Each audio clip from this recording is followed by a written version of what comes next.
जिसे मैं आपको बताता हूँ कि कैसे मिला था। और यही सेम चीज़ मैं सुबह से इंटरव्यू दे रहा हूँ और सेम चीज़ रिपीट कर रहा हूँ। एंड मैं आपके सवालों का जवाब देना चाहूँगा बिल्कुल, बट थोड़ा सा मेंटली डिस्टर्ब हो गया हूँ।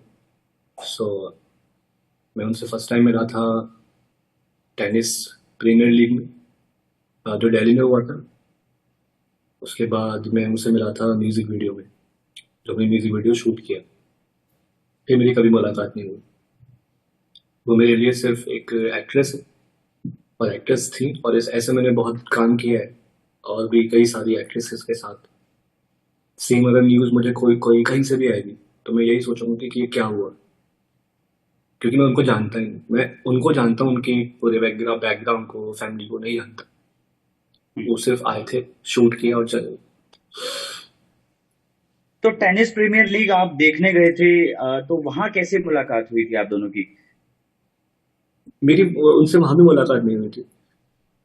वो कैसे हुआ कि पंजाब टाइगर थी, पन्नू को फाउंडर थे और रविंदर सिंह सर ओनर थे। मैं वहाँ क्रिएटिव हेड था उस कंपनी में।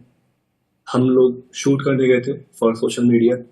हमारी पंजाब टाइगर टीम थी वहाँ।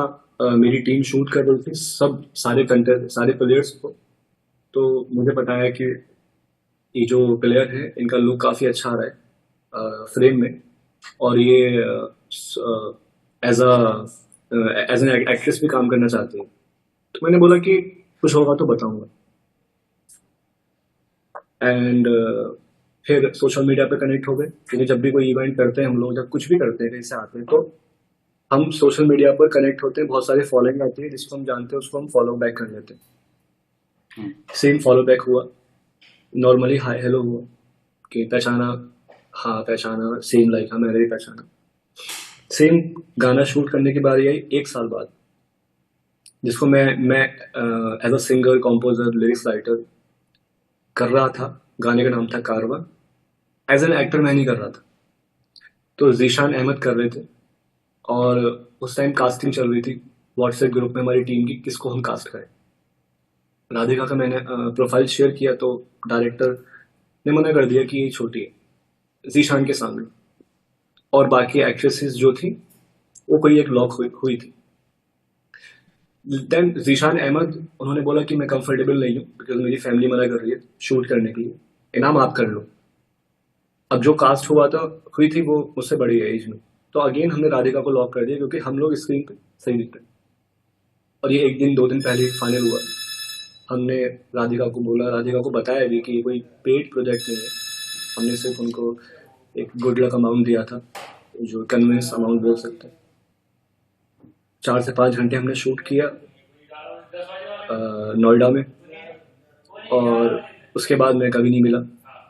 और हमारी पर्सनल लेवल पे इतनी भी बातचीत नहीं थी कि शूट के बाद हाय हेलो या बाय कुछ भी हुआ हो।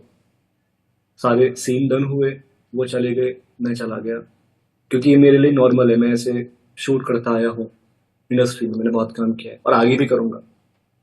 लेकिन ये मेरे लिए बिल्कुल अनएक्सपेक्टेड है जो हो रहा है, और इसको हिंदू मुस्लिम का एंगल भी दिया जा रहा है, जो कि मैं सोच नहीं पा रहा हूँ कि मेरा कोई लेना देना नहीं है ऐसे। इन फ्यूचर अगेन किसी का ऐसे मर्डर हो जाए जो मेरे साथ काम कर चुकी है, तो अगेन मुझ पे बात आएगी या क्या नहीं है।